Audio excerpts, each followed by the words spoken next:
نهائي كأس الكونفدرالية الإفريقية. الزمالك المصري، نهضة بركان المغربي.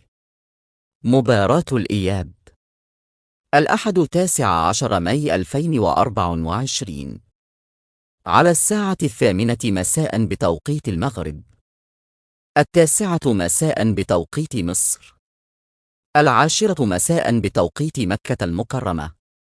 المباراة منقولة على قناة بين سبوت 6 المشفرة بتعليق جواد بدأ وعلي محمد علي بملعب استاد القاهرة الدولي.